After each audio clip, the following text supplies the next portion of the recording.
విశాఖలో అక్రమ నిర్మాణాలపై అధికారులు ఉక్కుపాదం మోపారు. తిమ్మాపూర్ బీచ్ రోడ్లో విరాగ్ పబ్ను ఎటువంటి అనుమతులు లేకుండానే నిర్మించినట్టు అధికారులు గుర్తించారు. జీవీఎంసీ కమిషనర్ కేతన్ గార్గో ఆదేశాలతో సంబంధించిన డాక్యుమెంట్లను పరిశీలించిన అధికారులు అవసరమైన అనుమతులు తీసుకోలేదని గుర్తించి పబ్ను సీజ్ చేశారు. బాధ్యులపై కేసు నమోదు చేసి కఠిన చర్యలు తీసుకుంటామని తెలిపారు.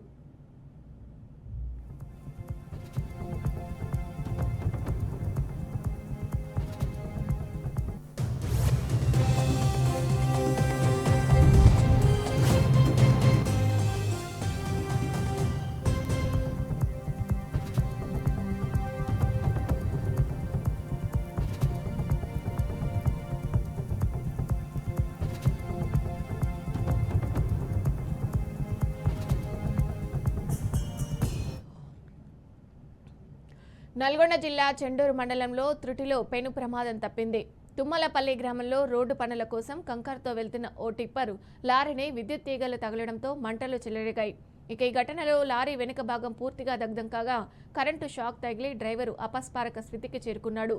గమనించిన స్థానికులు వెంటనే స్పందించి డ్రైవర్ను కాపాడడంతో ప్రాణాపాయం తప్పింది. ఇక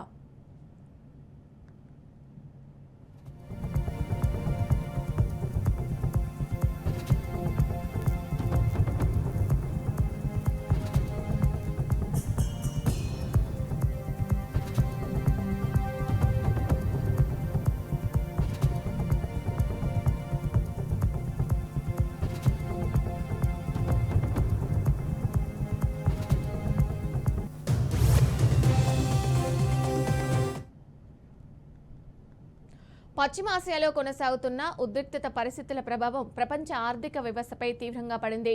ఒక్క రోజులోనే ముడి చమురు ధరలు దాదాపు 27% పెరగడంతో అంతర్జాతీయ స్టాక్ మార్కెట్లో భారీ కుదుపులు నమోదయ్యాయి.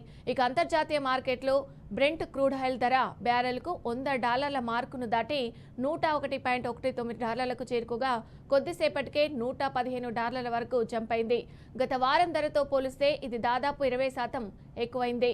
ఇక అమెరికా చమురు ధరలకు ప్రమాణంగా భావించే వెస్ట్ టెక్సస్ ఇంటర్మీడియట్ కూడా $106.22 వద్ద ట్రేడింగ్ అయింది. ఇక 4 ఏళ్లలో తొలిసారి ఈ స్థాయిలో క్రూడ్ ఆయిల్ ధరలు పెరగడం గమనార్హం.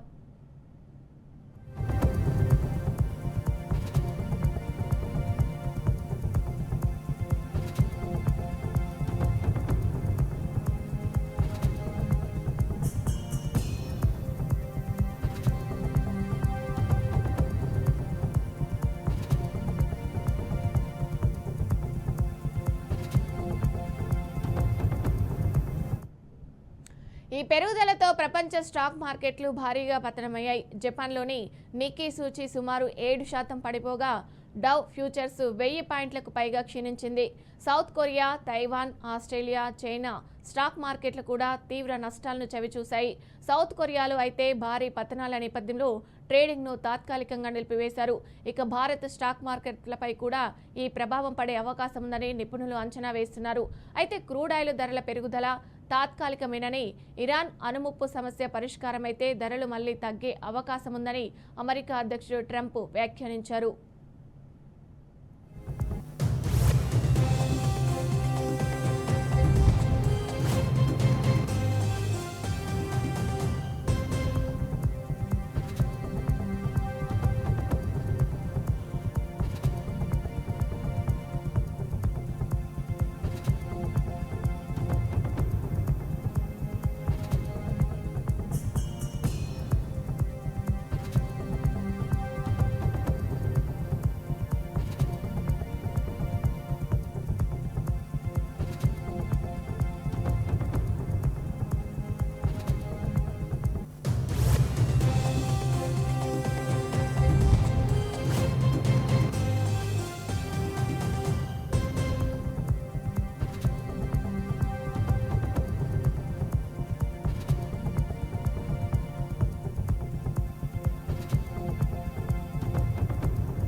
ఇరాన్లో కీలక రాజకీయ పరిణామం చోటు చేసుకుంది. దేశానికి తదుపరి సుప్రీం లీడర్గా మొజాబ్దా ఖమేనీను అధికారికంగా ప్రకటించారు. ఆయన మాజీ సుప్రీం లీడరు అలీ ఖమేనీ రెండో కుమారుడు కావడం గమనార్థం. ఇటీవల అమెరికా ఇజ్రాయెల్ దాడుల్లో ఆయతుల్లా అలీ ఖమేనీ మరణించారు. ఇక ఈ నేపథ్యంలోనే కొత్త సుప్రీం లీడర్ ఎంపికపై చర్చలు కొనసాగాయి. ఇక ఈ నేపథ్యంలోనే 56 ఏళ్ల మొజాబ్దా ఖమేనీని దేశ అత్యున్నత ఆధ్యాత్మిక రాజకీయ పదవికి ఎన్నుకున్నట్లు ఇరాన్ ప్రకటించింది. ఫిబ్రవరి 28న జరిగిన దాడిలో మొజాబ్దా ఖమేనీ గాయపడినట్లు కూడా సమాచారం వచ్చింది. ఆయనకు ఇస్లామిక్ రివాల్యూషనరీ గార్డ్ కోర్తో బలమైన సంబంధాలు ఉన్నట్లు విశ్లేషకులు చెబుతున్నారు. ఇరాన్ రాజకీయాల్లో ఈ పరిణామం కీలక మలుపుగా మారగా మిడిల్ ఈస్ట్లో పరిస్థితులు ఎలా మారుతాయన్న దానిపై అంతర్జాతీయంగా ఆసక్తి నెలకొంది.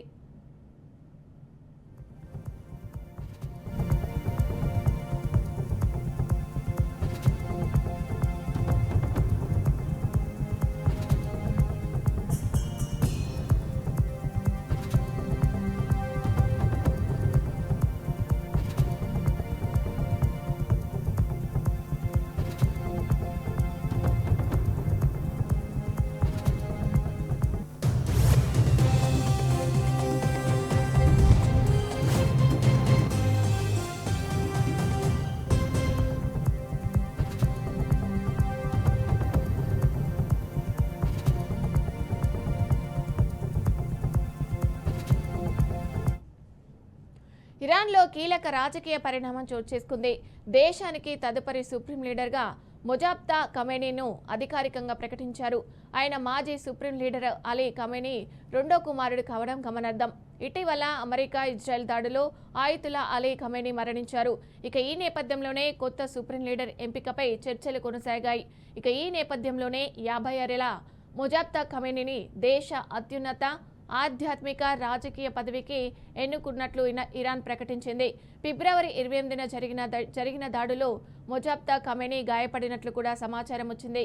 ఇక ఆయనకు ఇస్లామిక్ రివాల్యూషనరీ గార్డ్ కోర్తో బలమైన సంబంధాలు ఉన్నట్లు విశ్లేషకులు చెబుతున్నారు. ఇరాన్ రాజకీయాల్లో ఈ పరిణామం కీలక మలుపుగా మారగా మిడిల్ ఈస్ట్లో పరిస్థితులు ఎలా మారుతాయన్న దానిపై అంతర్జాతీయంగా ఆసక్తి నెలకొంది.